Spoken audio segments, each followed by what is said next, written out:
And then we do invite you to ask any questions that you have throughout the presentation right in the chat. I will be monitoring that and then surface those questions to our speakers today. And if time permits at the end, we'll have some time for open forum as well. Excellent. Thank you. All right, so let's go right into who we are and what we do. So as I said, we're from the Educational Opportunity Center program, which is hosted by VSAC. And it's a federally funded grant that is intended to help adults access education and training beyond high school. So we focus primarily on those who do not yet have a four-year degree. And we can work with any age from high school, senior in high school, up beyond to any age. We've worked with many different people. There are currently 7 of us throughout the state, and we have historically met with people in the community at libraries and Department of Labor sites and many other sections, but currently we're all working remotely. So we're doing Zoom and phone conversations with our participants, but we hope to be not only continuing that, but back in person sometime in 2021. So yeah, so we hope that people will reach out, that our contact information will be posted at the end of this if you would like to connect with an EOC in your area. All right, and then I'd love to invite JoAnne to describe her role and what vocational rehabilitation is. Good morning, everybody. I'm JoAnne Lemay. I am a benefits counselor with Voc Rehab. With Voc Rehab, I actually cover the White River St. Johnsbury region, but I am also a certified work incentive counselor, benefits counselor, that's being funded by Social Security. So I actually can work with anyone around the state that's on benefits. They do not have to be open with Voc Rehab. Typically a benefits counselor with Voc Rehab, a person has to be open and working with Voc Rehab. So I can cover the whole state basically. All right, I do cover the whole state basically. And I am also the voice of the Voc Rehab Benefits Helpline. We have an 800 number, a benefits helpline, and I am the voice of that. I've been doing this for 14 years. And as far as Voc Rehab is an agency that helps individuals that have a disability that want to access either an education or a new work goal and would like to have help doing that process. I guess that's it. They're amazing. We're just gonna do it that. Yes. Yeah. Okay, awesome. So I had asked JoAnne to join me for this conversation because we've had a lot of conversations with potential students who are worried that either their benefits will prevent them from accessing education or that accessing education might impact their benefits. So we wanted to have this general conversation to talk about the ways that may not be actually true, and also encourage people to reach out for their own specific conversations so they can find out for their own unique circumstances if there would be any impacts. So let's start for those of us that are relatively new to the field. Can you describe what SSI and then SSDI are, JoAnne? I can. So SSI so I just want to explain that the first step is that someone does have to apply for disability and be found medically disabled. Once they are found medically disabled, then Social Security determines whether they have enough work history or not.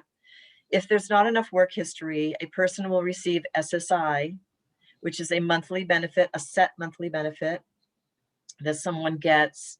It does have a limited amount of assets that you're allowed to have. That's $2,000. A person's allowed to have $2,000 in assets. And it's a supplement. It's looked at as a supplemental income. So any income coming into a person could and would affect that benefit. But this is for someone that has not had enough work history, has been found disabled, but they are given an income to bring them up to a certain level of for food and shelter. It's basically for food and shelter for basic living needs. Basic needs. Yep. Excellent. Okay. And then SSDI. SSDI is a benefit that a disability insurance, that's what it stands, Social Security Disability Insurance, that an individual would receive because they have got a work history. They paid into the system and they would get a benefit based on their work history. So benefit amounts can range from $400 to $2,000, depending on, again, on how much they paid in.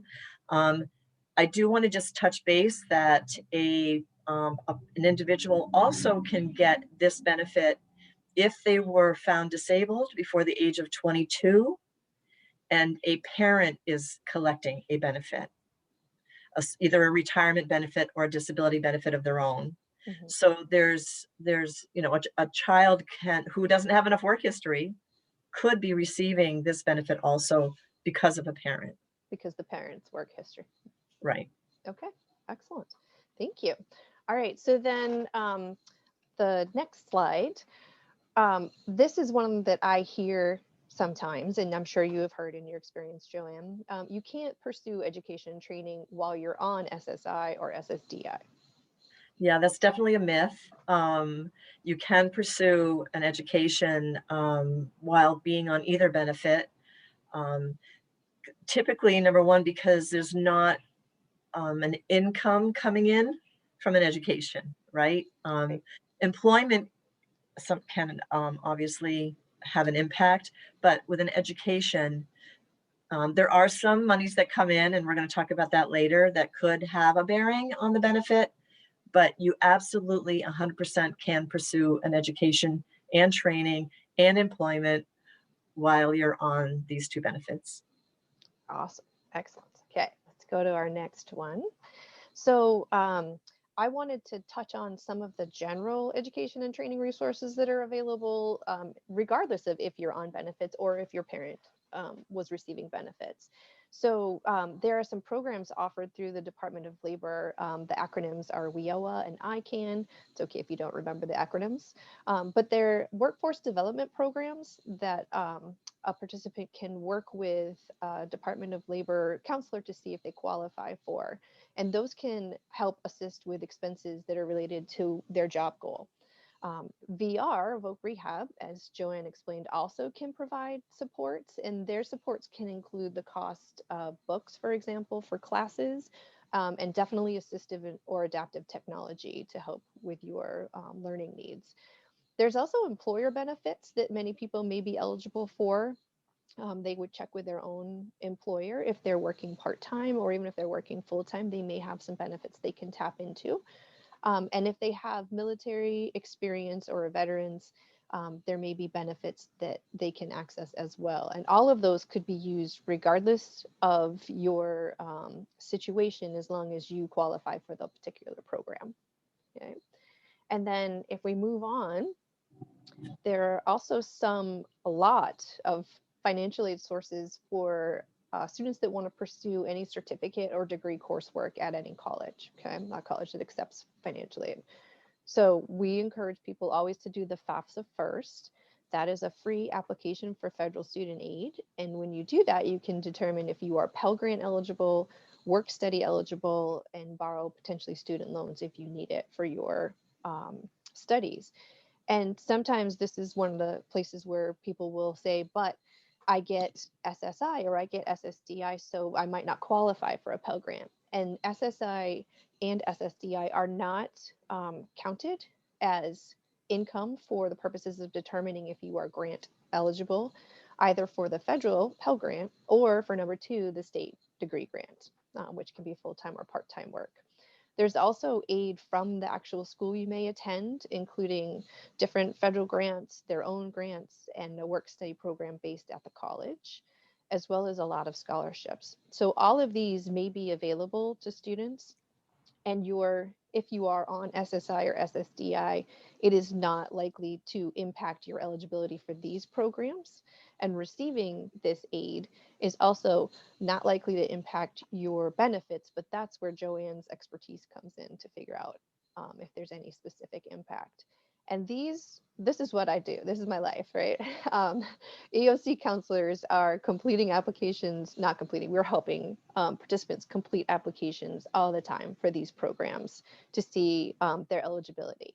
So we would be happy to help anyone who's interested explore these and complete them. All right. And then on our next slide, there's also many different sources for non-college training vocational programs. So again, the general programs like your employer, your workforce, like Department of Labor and military benefits. But we also have a really cool program in Vermont called the Advancement Grant.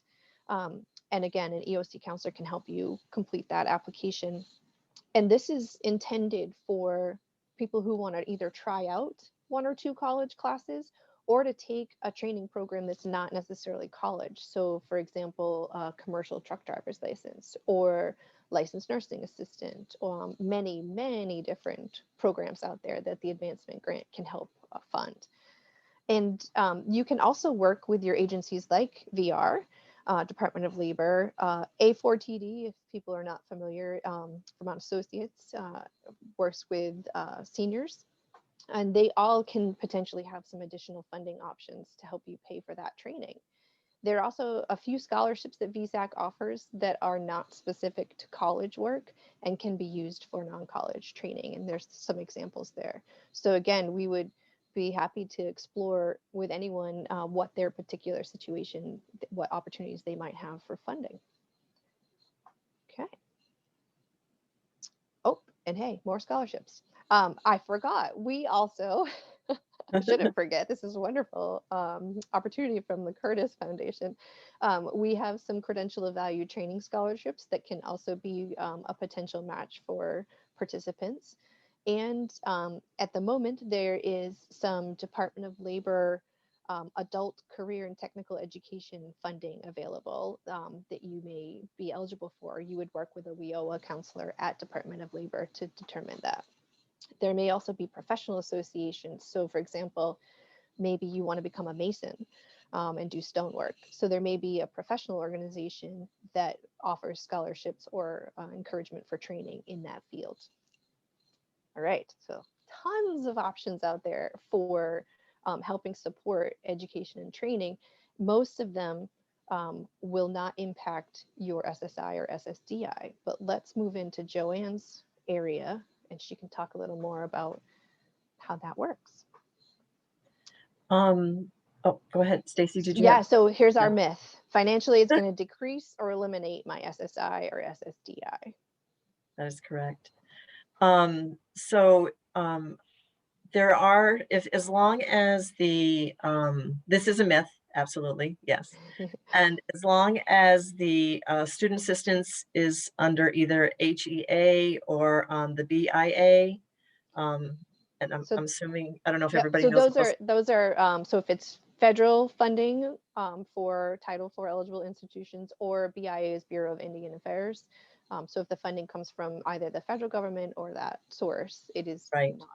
It does not count, such as Pell Grants, federal loans. Upward Bound was listed. I actually did the research to find out like literally which ones are excluded. So yes, that is true that they do not count for either SSI or SSDI.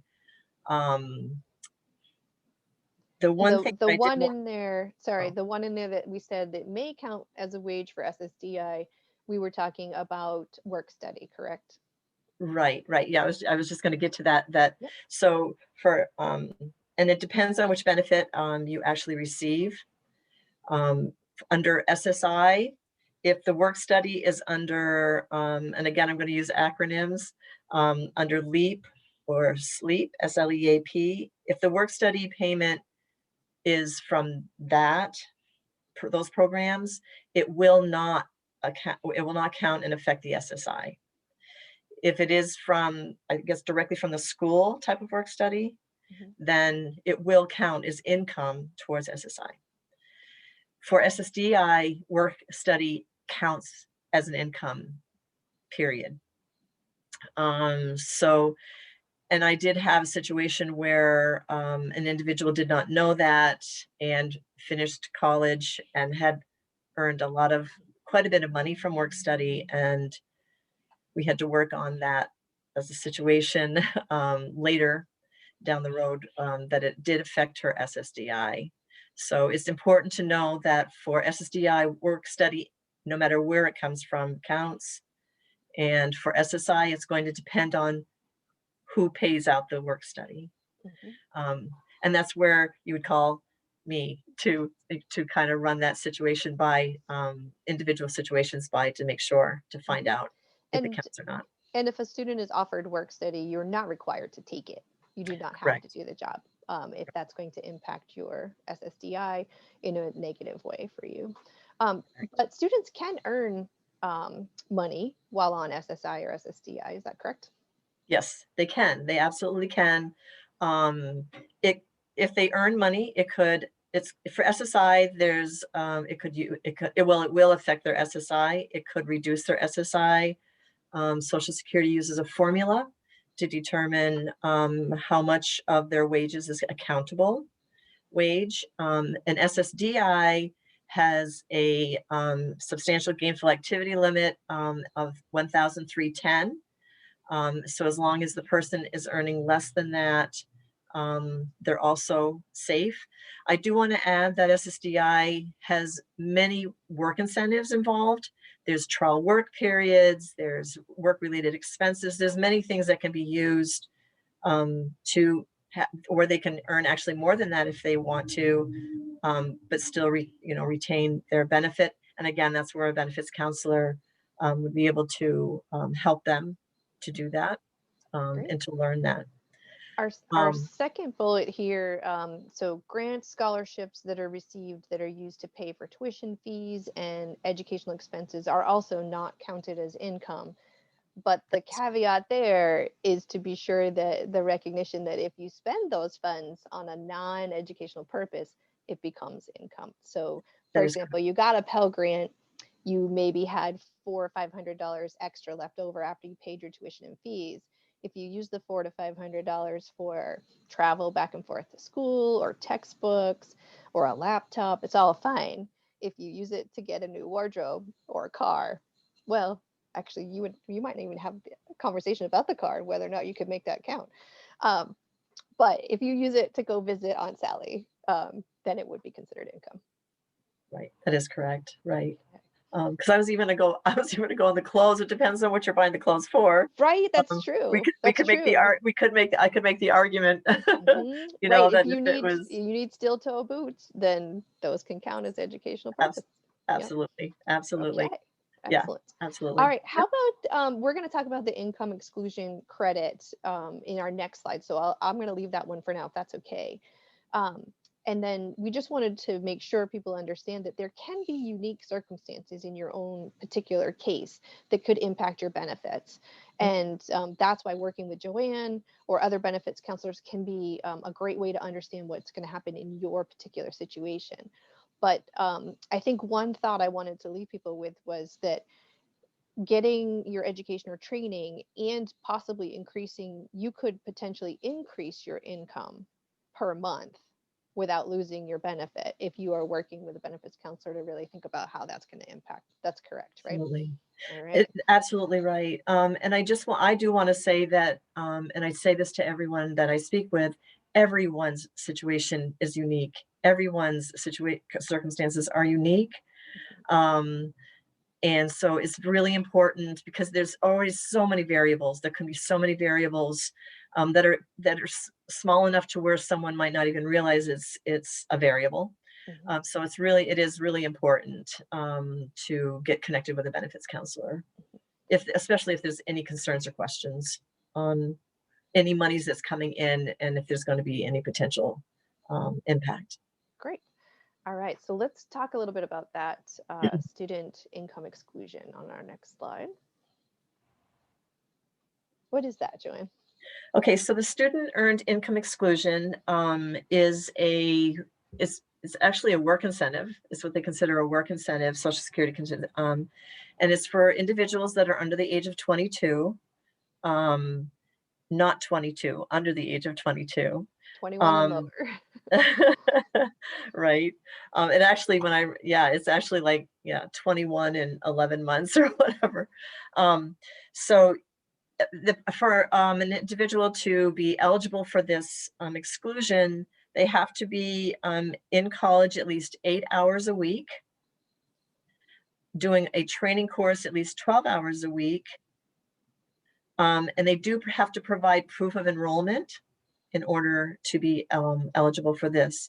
What this exclusion and gives is that it gives the person the ability to go to work, and they can work up to a certain amount, and they have an income limit to where any monies earned up to that income limit do not count. The income limit for 2021 is $1,930 a month. So a person can earn, or an individual can earn up to that amount, and all of it will be excluded, will not count. And this is an SSI. This is an SSI work incentive, just so everyone knows that. So they can earn up to that amount, and any money, all monies up to that amount will not count. It will be excluded. It can be tricky because they also have an annual amount.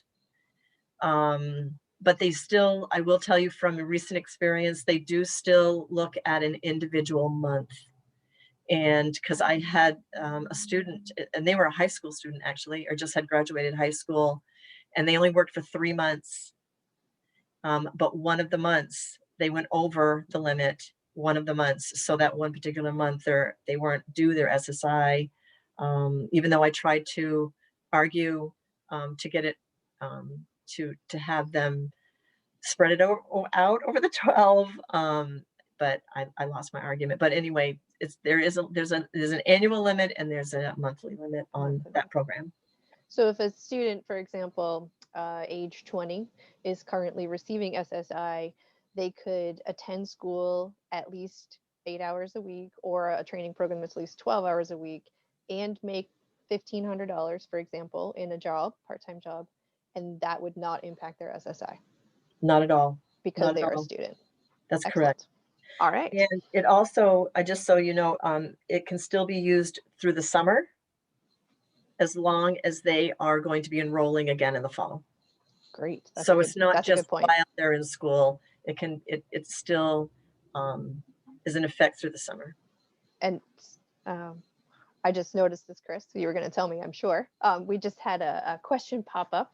What about those who are older than age 22? So then we would talk about that substantial gainful activity number, correct, JoAnne?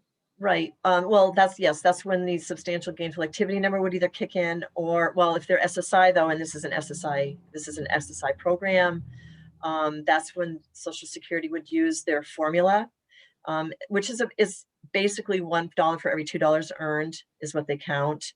And I say basic because there's a disregard, and then they divide that in half. But they basically would reduce their benefit by half of their earnings.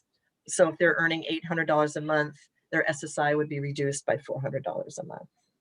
So they're still making home more money. Right. So there's money because they have all of the $800 of earnings, and they'd still have the $400 of the SSI. Their SSI minus 400. Yeah. Right. So they'd be making $1,200 in essence instead of, even though their SSI would go down. Yes. So that's an important thing to keep in mind, is that the income incentives are often working. It's not going to make you earn less money in a month than you would on the SSI.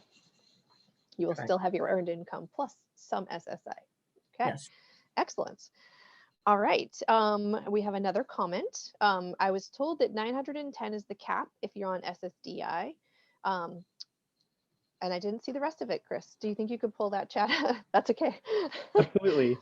So it says, I was told that 910 is the cap if you are on SSDI. Yes, 1310, but if one is earning 1310 each month for more than 6 months, it will spark a review and the ticket to work starts. Yeah? No, no, and I say that gently. So the 910, which is now actually in this year 940, what that is in relation to is the trial work period. Everyone that receives SSDI gets a 9-month trial work period where they can earn as much as they want, as much as they can, and during those 9 months, it does not count. Where the 940 comes in is that is the cap that distinguishes if a month has been used of the 9. They are not used consecutively. The way that I usually explain it to people is imagine 9 months in a basket, and those 9 months sit in that basket. But any month that you earn over the 940, again, which is this year's limit, any month you do that, one of the 9 months comes out of the basket. Okay, so they have 9 months to earn as much as they want. This is again SSDI only. Once the 9 months are completed and used up in their lifetime, then the 1310 kicks in. And I do want to, there is a myth that people feel that if Social Security knows they're working, that's going to trigger them to do a medical review, or it's going to trigger them to say they're working. So, okay, I'm just going to finish what before I answer the next question. But so I'm sorry, I lost my train of thought. So you can earn 1310 or less than 1310. 1310 is the limit. You make 1310 or more, the benefit will stop. So 1310 does not kick in, however, until the trial work periods are complete. Till you used up your 9 months worth of earning more than 940 this year. Sorry. And you can earn more than 940. Obviously, that's when you can earn as much as you want. You can earn $3,000 a month. Yeah. Absolutely. There's no limit during the 9 months. It's just that 940 is the number that triggers that you've used a month. Counted as a month. Over that amount in that particular month. So after you have used up all of those 9 months of over 940 in the basket, then if you go beyond 1310 in any given month, you have exceeded substantial gainful activity. Correct. Great. All right. Hopefully that helped, Bridget. If not, definitely one-on-one conversation with JoAnne would be super beneficial. All right. So JoAnne, I also wanted you to come and talk to us about the PASS program, because this is a really phenomenal program that I don't know that enough people know about. So I wanted to try to share that to the world. So tell us a little bit about what a PASS plan is. So I just have to say a PASS is near and dear to my heart. I absolutely love them. I've had so many people successfully use these to come out of college debt-free and successful. So what a PASS is, as the acronym says, it's a plan to achieve self-sufficiency. It is a work incentive program that Social Security has where an individual is able to pass money into a separate bank account, a PASS account, and then use that money to pay for their education or a work goal. It's not just for education, it's for any work goal. It's for employment, self-employment, but today we'll talk about, and right in this moment, I'll talk about education. Typically what happens is a person will pass either their SSDI benefit or wages or any kind of monies that would put them over the $2,000 resource limit that they have set under an SSI. So like a gift from a family member, they could pass through. Yeah, an inheritance. Or if Grammy decides she wants to help with their education and gives the child $10,000 towards their education, it can be put into a PASS so they would stay eligible for their SSI, and that it could still be used for their education. It is an SSI program, so an individual does have to be SSI eligible in order to be eligible for this program. And this, when we have had our conversations, this is a really amazing program because as long as an expense is related to your ultimate work goal, many different things could be covered. So I remember you and I had a conversation about a guitar and a camera and transportation and childcare. Many different types of things can be funded. So do you want to give a little overview of that? Absolutely.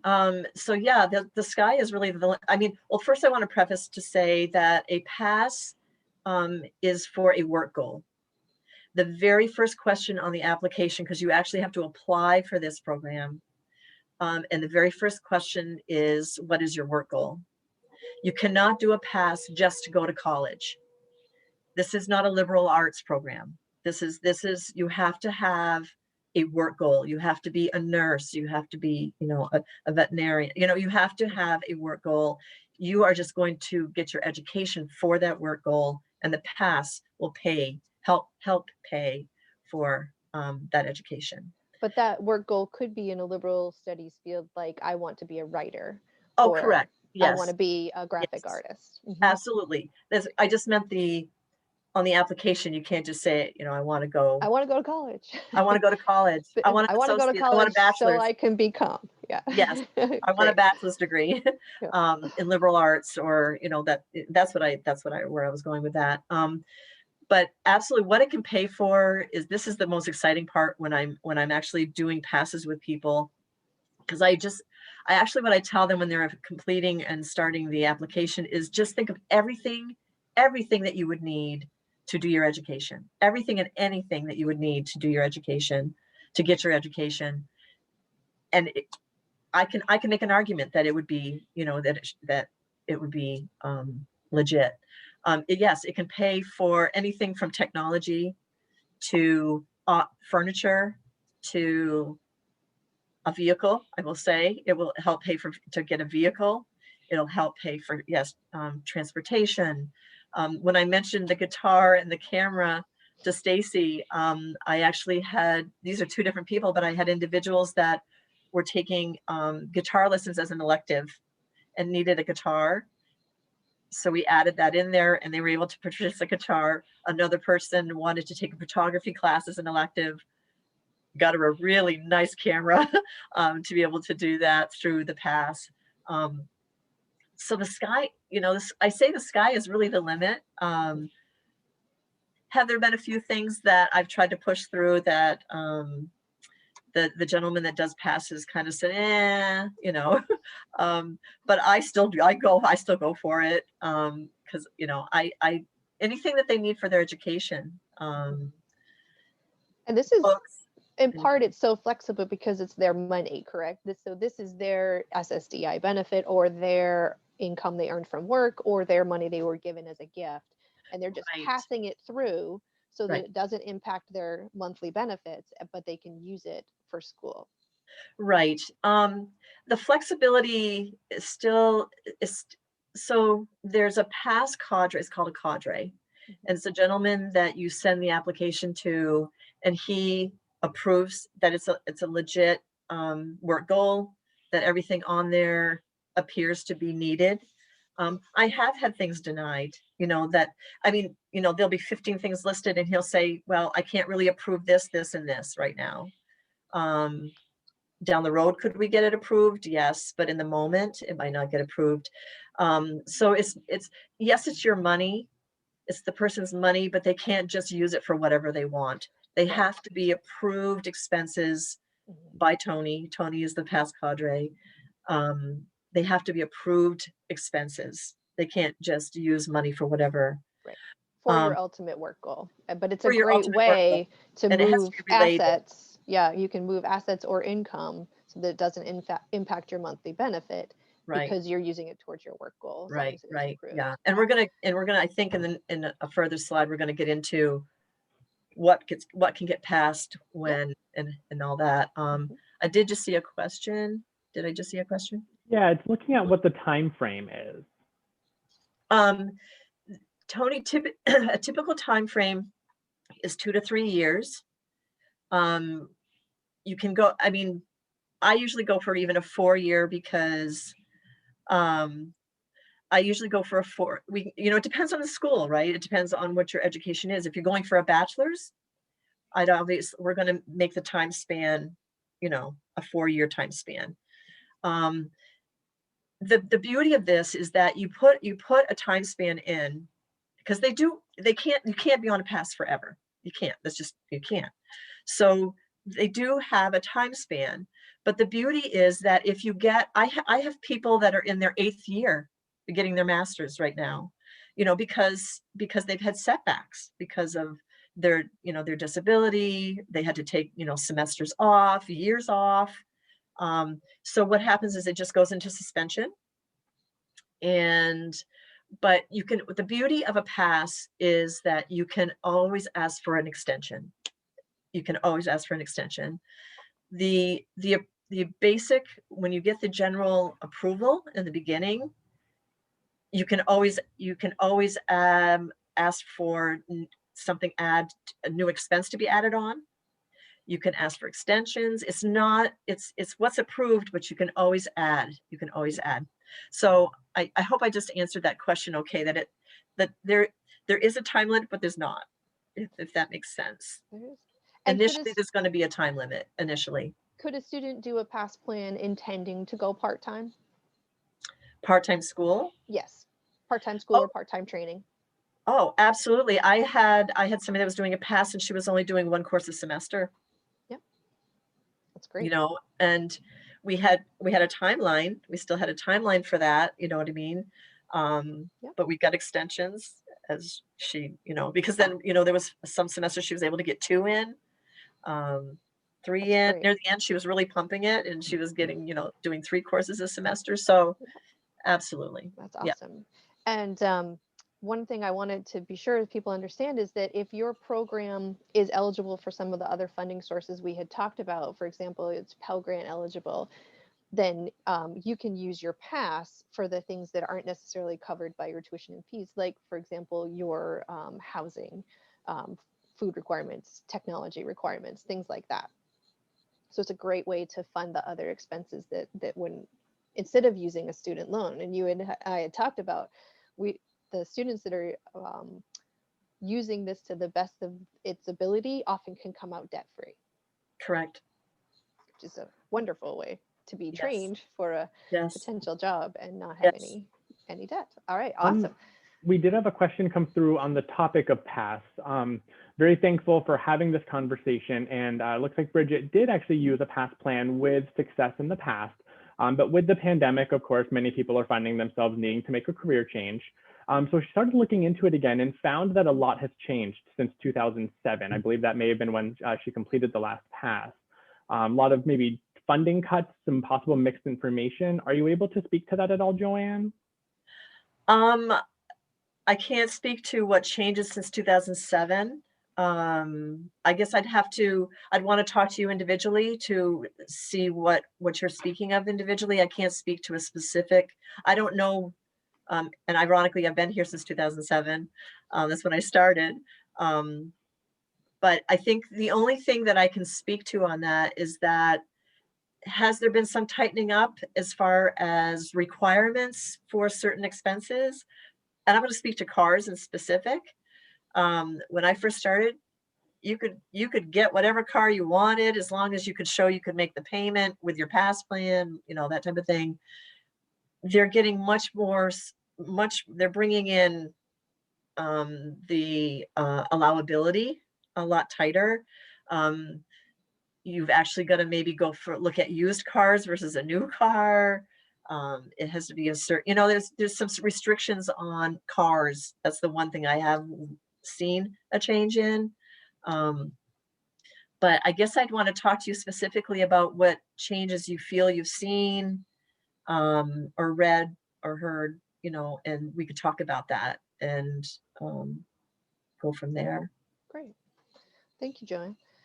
All right, let's move to our next slide. Keep an eye on the time here. So we were going to do some general scenarios, JoAnne, where participants may be receiving SSDI only, both SSI and SSDI, or SSI only, and how that might impact their ability to do different plans.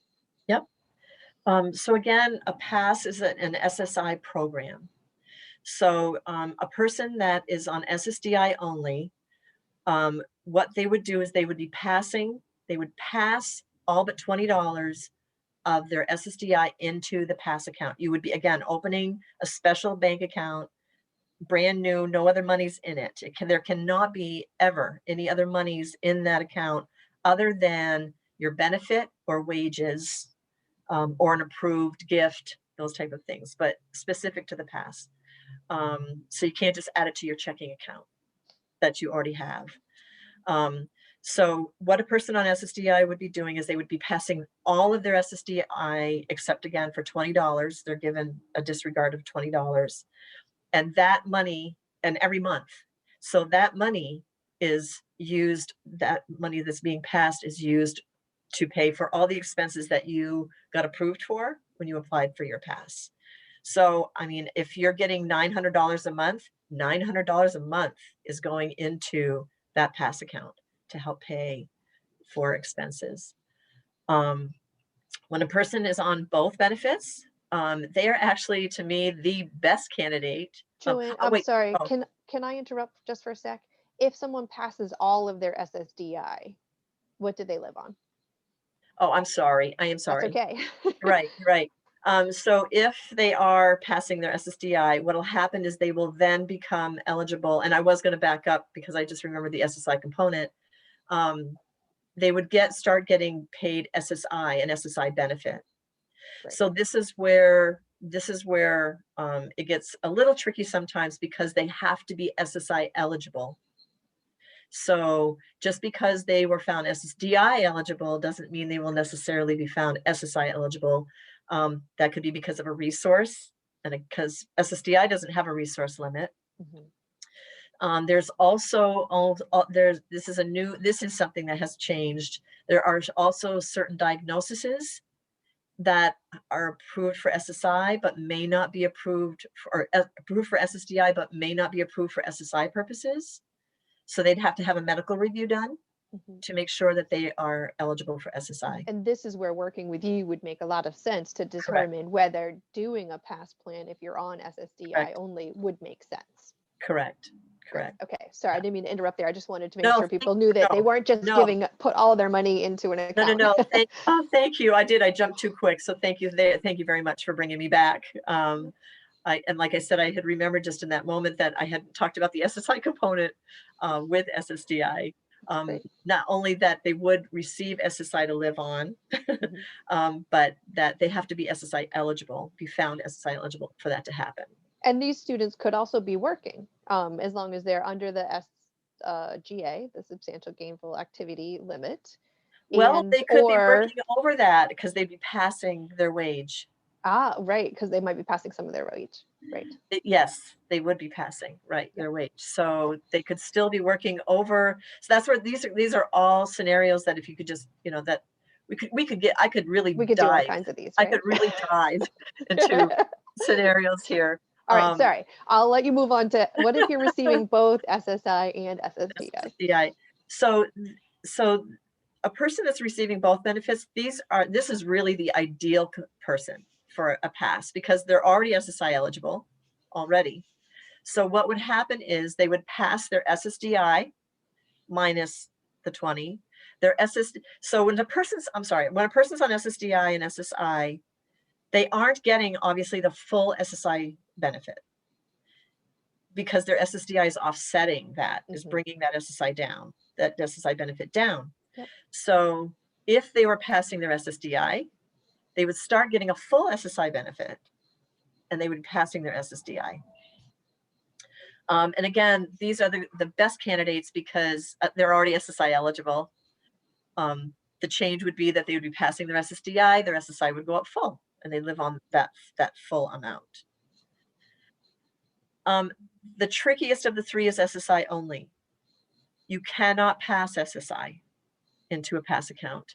So if you are SSI only, in order to have a PASS, you have to either have income, wages to pass, or a resource to pass of some kind. Like that gift from grandma. like that gift from grandma.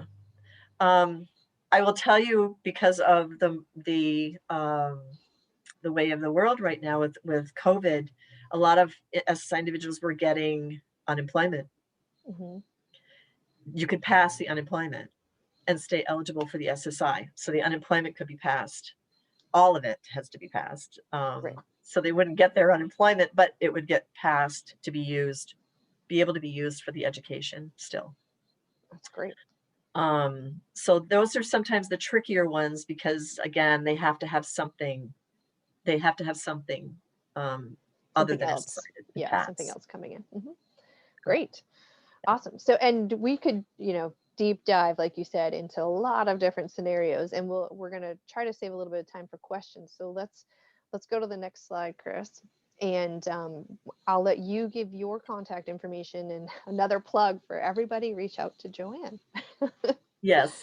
Yeah. So please, I mean, I really, really, really want to stress this a lot, that please reach out to me. I am the voice behind the benefits helpline. I am the benefits helpline, which the number you see up on the screen. I also included my direct line. For those that want to call me directly, I encourage that too, because the more that I can help, the better. I do want to let you know that I have done many, many, many passes for people.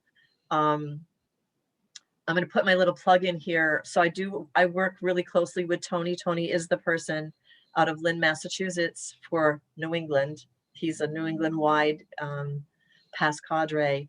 Him and I have been working together all of these years. So I know what he's looking for in an application. So I really, I love to deep dive and get involved in the actual application process with people. What I typically do is I will hand somebody an application, have them fill it, rough draft it, and I will edit. And I will have meetings over and over and over again to edit until it feels tight, and then we send it in and we go from there. But I just want to let you all know that that's something that I have a passion about doing. I love past plans. They're so, it's such a great work incentive. It's really amazing, and we can work together. Chris, if you want to move to the next slide. Oh, this was question and answers. I was actually going to share my contact info, but it'll be at the end. But so what we can do is, if you're working with JoAnne or another benefits counselor and an EOC, is we can discuss what you would have available for your pass, and then determine what other aid sources are out there that could cover the difference, so that you end up hopefully fully funded, able to access your training and education, and having your livable benefits amount per month as well. So we can, it's a really, I think the myth of I can't access education and training while on Social Security benefits is one of the ones that I wish we could break down, because it's really the opposite. There are so many opportunities that does not mean you're going to lose your benefits. You may come out with no debt and amazing training and the ability to be self-sufficient. The other plug that I do want to put in here, and for Voc Rehab actually, is that it's not absolutely required, but it is requested that a person is open with Voc Rehab to do a pass. A Voc Rehab counselor is usually also involved in the pass plan. So which is only a great thing, because if they get open with Voc, there could be all other kinds of things that could be available to them. But Yeah. benefits counselors, myself, we work one-on-one with the Voc Rehab counselors with a pass. Because like I said, they don't have to be open with Voc to do a pass. But it's a great resource. It's just such a great resource. It's really encouraged. It's encouraged by the pass cadre. Also, it's really encouraged by them to be open with Voc Rehab. So again, do you have to? No, I have done that. But that's what I try to encourage people to do, is to get involved with Voc Rehab, get open with Voc Rehab, and then I can work one-on-one with them, or the benefits counselor that's in that area can work one-on-one with them. Great. So I think I want to end before I ask for questions with a reminder that your SSI or SSDI are not part of the calculation of whether you would be eligible for most grants and scholarships. And then your receipt of grants and scholarships typically will not impact your benefits, but it's important to work with a benefits counselor just to be sure how that's going to play out. And that there's amazing resources such as the PASS program that you can use to fund the majority of your expenses that come with education and training. It's just, I love the PASS is amazing. Absolutely love it. All right, so let's open it up the last few minutes for any questions that have come up that, or if people would like to unmute themselves and ask the question, feel free.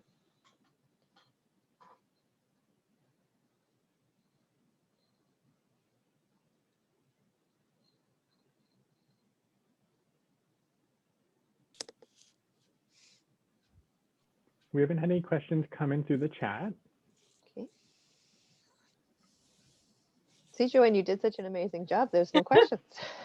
I'll just make a comment, JoAnne. This has been really awesome. Thank you. For me, I mean, I work at Vermont Tech in financial aid, area of financial aid, and I was curious about this particular area because I have heard some of the myths that you presented early on and some of the slides that students think that they don't have access to education or it's going to affect it. This is super complicated. After listening to this, you know, that there's obviously, I guess there's formulas and stuff, but the questions do come up from time to time. So it's been helpful. I may call you. I've got your contact information now. Oh, please, I really can't stress enough that I please contact me. I can't stress that enough. With any scenario, with any question, no question is too big or too small. You know, I would rather answer questions and guide people in this program or any of these questions. If that means them getting an education and a training, please, please, please call. I do have a question with regard to the PASS plan. If a student enrolls, say they do a certificate program and it's a semester, and they achieve something, and then they go on. If they don't, are there penalties for not working? Like for not being able to achieve that goal? Like what happens if you start a plan and it doesn't culminate to a working self-sufficient position? What happens then? That's actually a really great question. And I get that asked a lot. There is no penalty. There is no punishment. What happens is that if they develop a PASS plan and say they stop, they stop going to school, or they, whatever happens, the PASS plan will be usually is put into suspension for a certain amount of time, and then it will just terminate. Okay.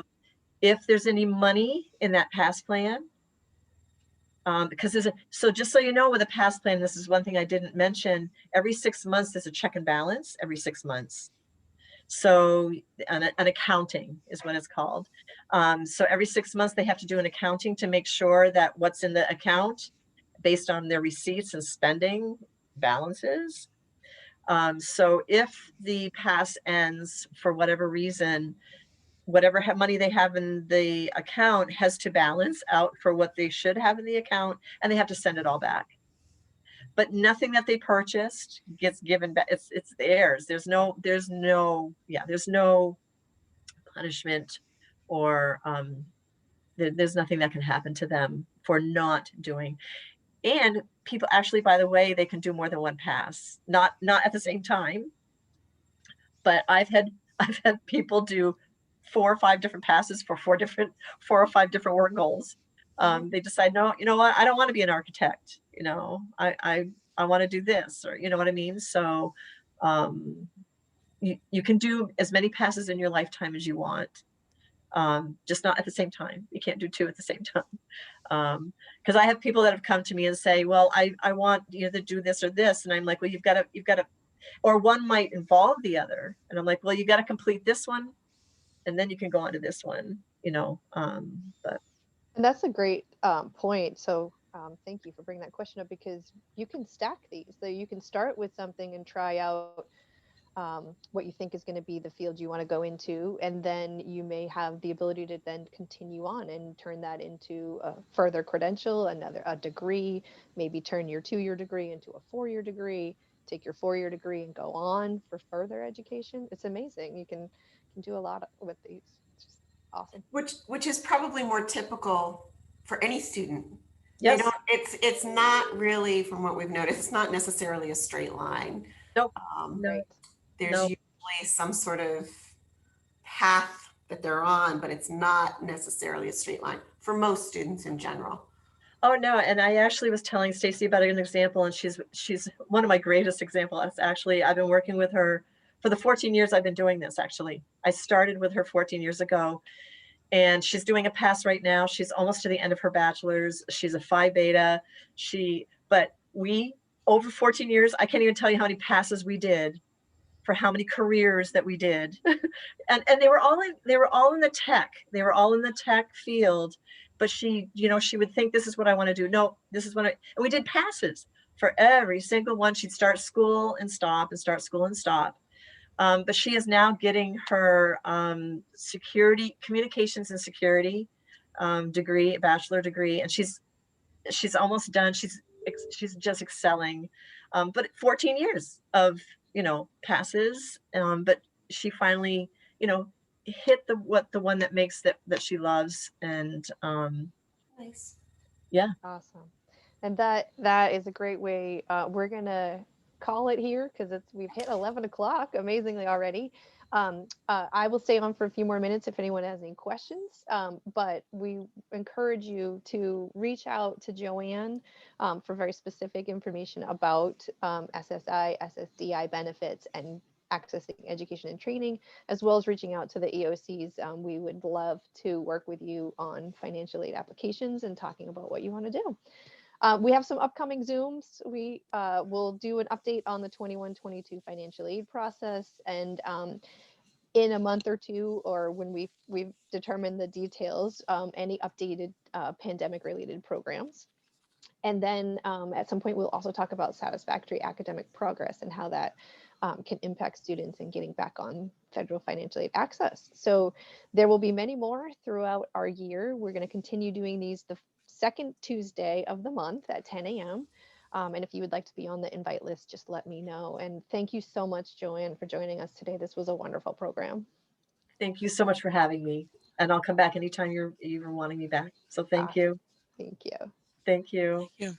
Thank you, everybody, for being here. Thank you.